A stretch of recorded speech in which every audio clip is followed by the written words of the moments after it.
anticipate using any of this equipment. But please feel free to contact the crew member if you have any questions. Security is also a concern for all. Please do not leave any bags or packages unattended. And we hope you enjoy your trip.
We are now on our way to the Statue of Liberty at Liberty Island.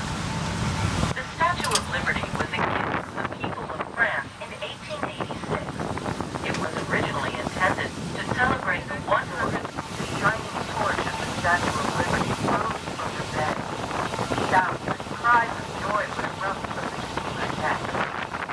For many, Liberty is the world, and the statue is officially titled Freedom and Opportunity that waited in the on North Harbor.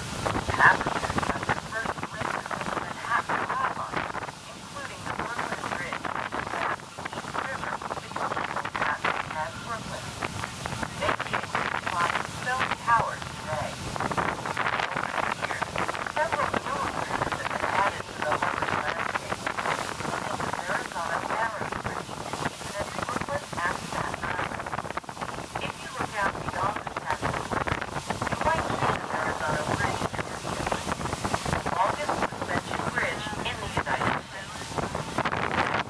As the passenger ships continue north toward their docks in Manhattan, they also pass Governor's Island across the harbor to the east. It's strategically located near the mouth of the East River and was once the site of the coastal fortifications built to defend New York Harbor. In 2001, it was declared a national monument. The Statue of Liberty is part of the National Park System. We invite you to experience many additional enjoyable activities offered by the National Park Service, including outdoor guided tours. Please stop by the visitor information center for today's schedule. An informative audio tour is included with your ticket and picks up when you arrive on each island.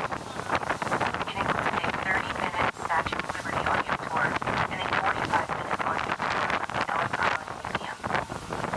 Food and gift services are located both aboard this vessel and in the shop near the ferry dock at Liberty Island. For those traveling with groups of We are now approaching a dockside landing. If you are seated, please remain in your seats. Please exercise caution when standing or moving around the decks, should there be any unexpected vessel movement. Please hold handrails whenever possible, particularly on stairways.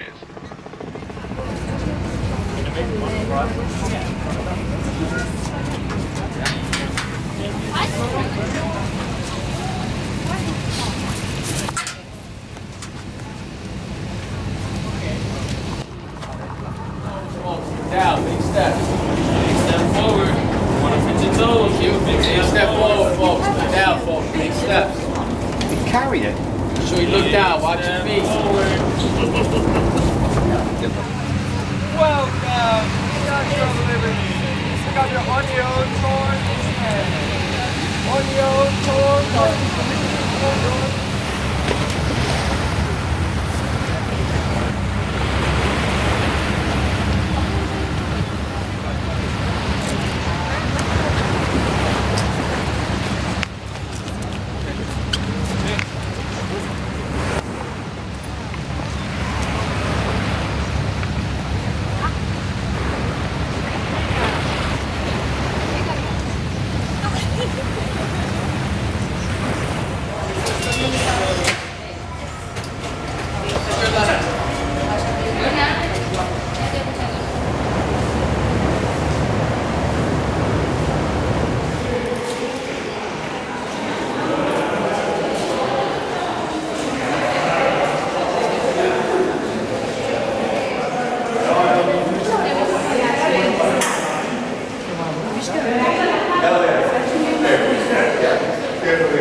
staan nu allemaal op die foto's van die mensen.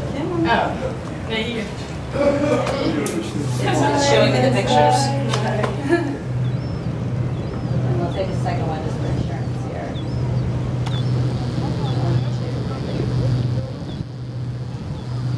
It's fine, how are You're welcome. Yeah, that's fine. Hang on, take that. Take your time. Let's try. Make a little more space. It's inside, that's good. Yeah. Inside's good. And it's not on the stairs. That we can't forget that for you. Perfect. Go ahead, your hands free, you want to take your bracelet off? Oh, sorry. No, no, you're good. One more.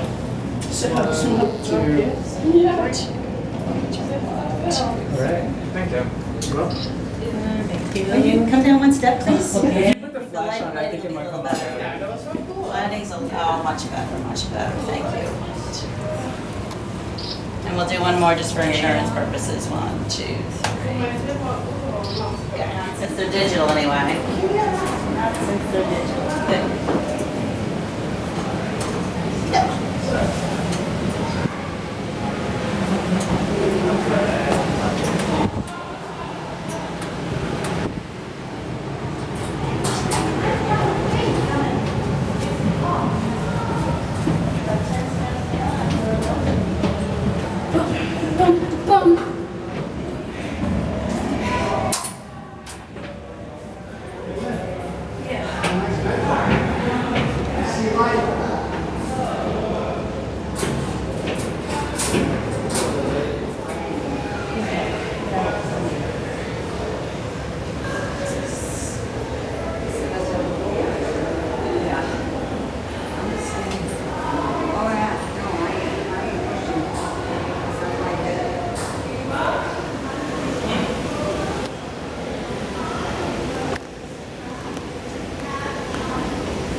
del medio y izquierdo.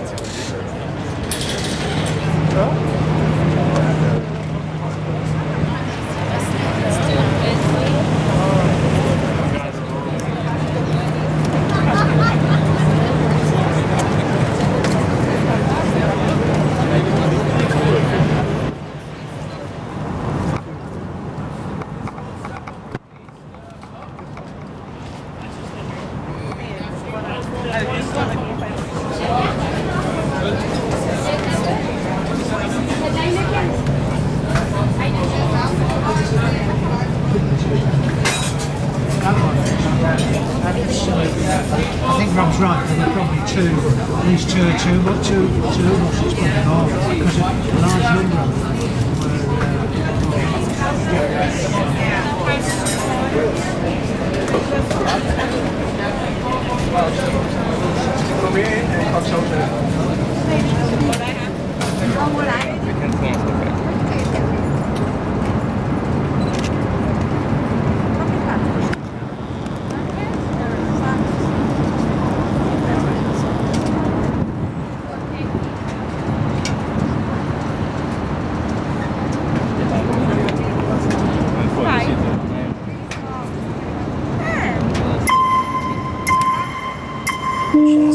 Please listen carefully to the following safety announcement. Exit doors are located at the forward and aft ends of each cabin. There are main stairways located aft and inside the main cabin. Life jackets are stored in clearly marked areas under benches on the main and upper decks and under benches on the sun deck. Instructions for donning life jackets are posted around the vessel. 2 life rings are positioned in the bow, and 2 life rings are positioned on the upper deck by each pilot house entrance. And one for this 1-hour cruise around the harbor. If you're down here on the main deck, hello. If you're up on the middle deck or the upper deck, I will probably see you later in about a half an hour. We're going to be out in front of the statue. And some of the crew and I are going to be helping out, getting pictures of you in front of Lady Liberty. So if you're on the mid deck or the upper deck, I will probably be meeting you at that point.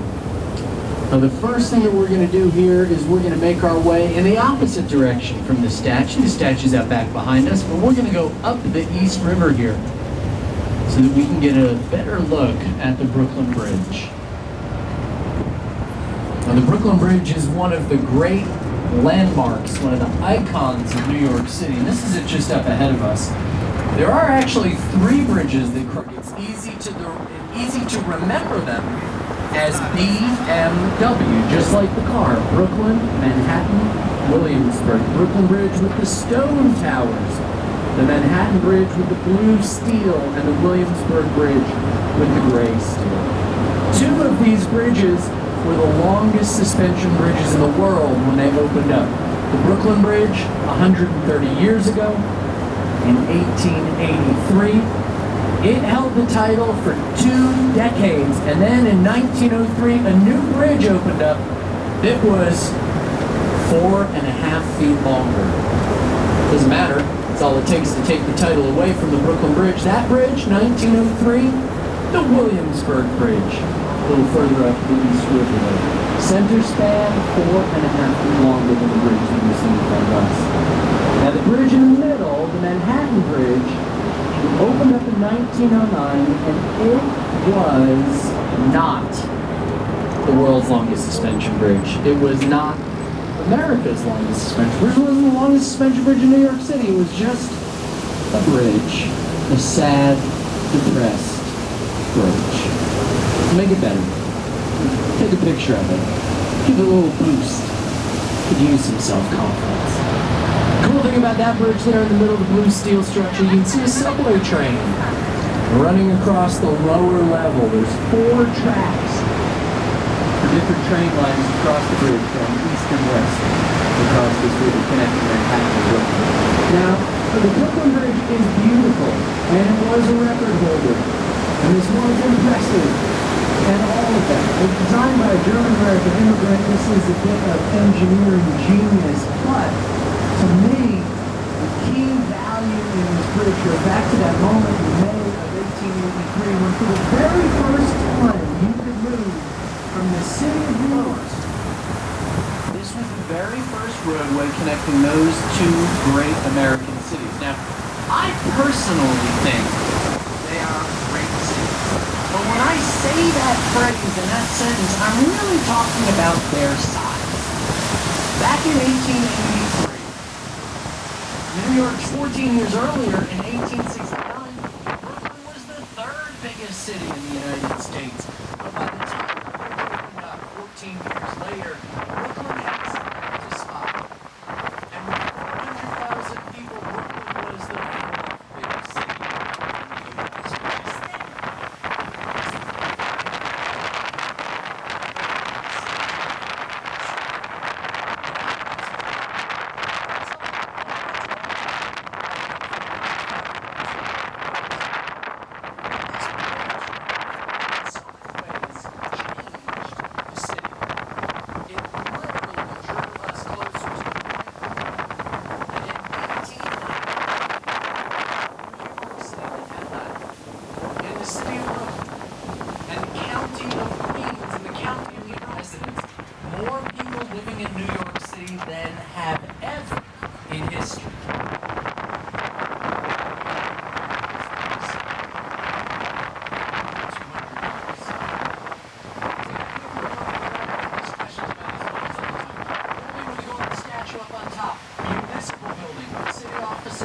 Not City Hall. City Hall from this vantage point is pretty much invisible.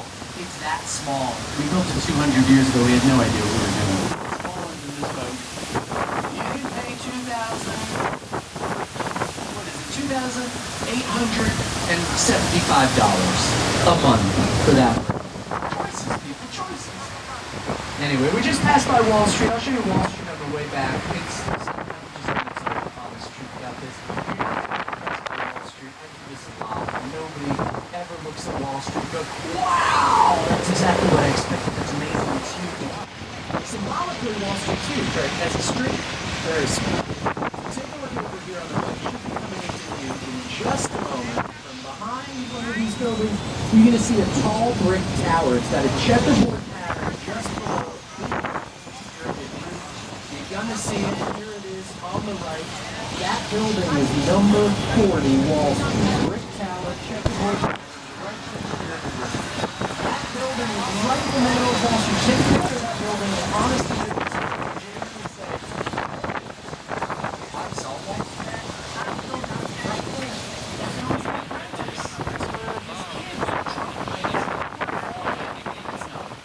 This is just one of the 2,000 buildings in New York City Donald Trump has put his name on. He's like a real estate graffiti artist. About a half dozen vessels that make their way back and forth across the harbor on a regular basis. In fact, they operate 24 hours a day, 7 days a week. And this boat, which entered the fleet in the mid-1980s, carries more passengers than any of the other vessels outside of this class. There's actually two of them. This is the Barbieri, the other is the Newhouse. And each one of those vessels could carry 6,000 passengers when it's full. You're not going to find 6,000 people on that boat right now because it's a commuter ferry. And you'll find them in the morning when these people are leaving their homes on Staten Island, which is about 5 miles to the south of us here. And you'll find it in working through the night. We're being relieved by the men who had worked through the day. And Stephen was one of those men. He had worked through the night at a company called Squad 1. Now, squad companies are allowed to, because of their expertise, are allowed to respond to any call that they hear on the radio. Every other ladder and engine company has to respond to them being called out specifically. The squads didn't have to worry about that. They heard something that they thought could use their expertise and use their skills, they would choose to respond or not. So on the morning of September 11, 2001, Squad 1, in the heart of Brownstone, Brooklyn, miles away, responded. Stephen was on his way, not home.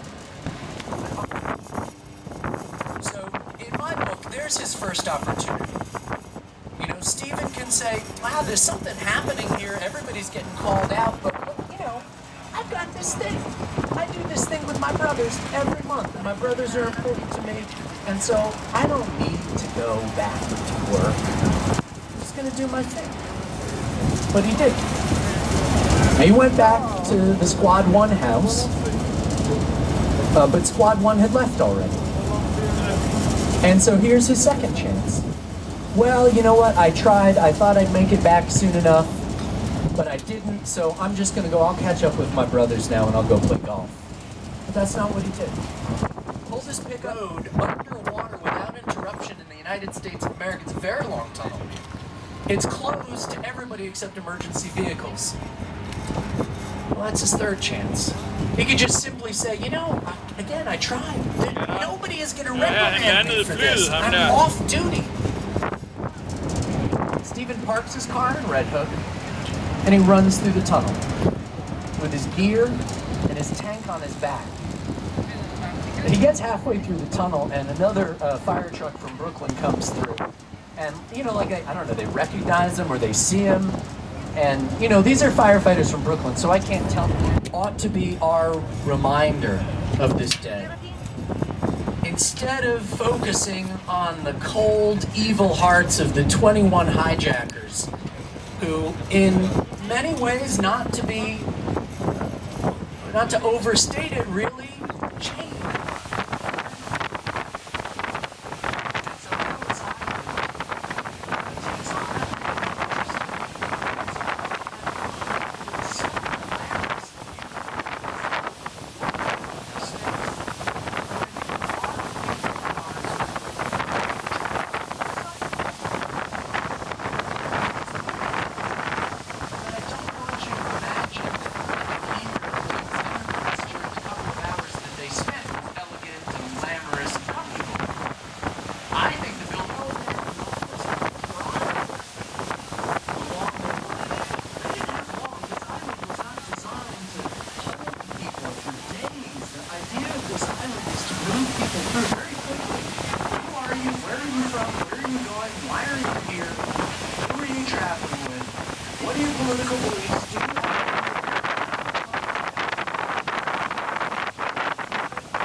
what's there. It's Trinity Church.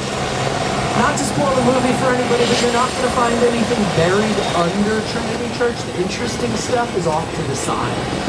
But I do not recommend you go to with shovels because Alexander Hamilton, one of our founding fathers, is buried just next to the church. And if you go into that churchyard with a shovel and a pickaxe, they're going to think you're trying to unbury Alexander Hamilton. We get very touchy about that church.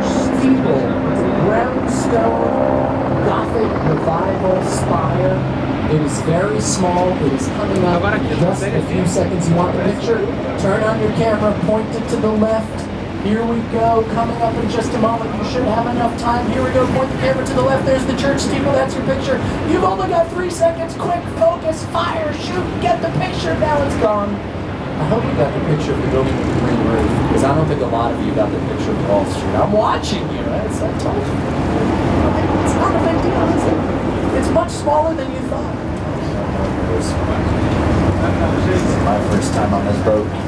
And here, Captain Tommy, our quartermaster Alvin, and our crew, Antaka, George, and Jose.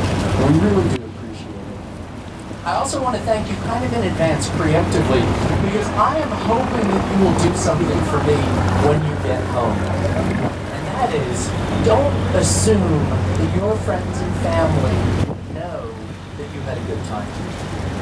You know, some of them may have told you, some of them may have been thinking, but politely didn't tell you, that they thought that you were kind of nuts. You think that we'd be happy with that, but we're never satisfied. We want more.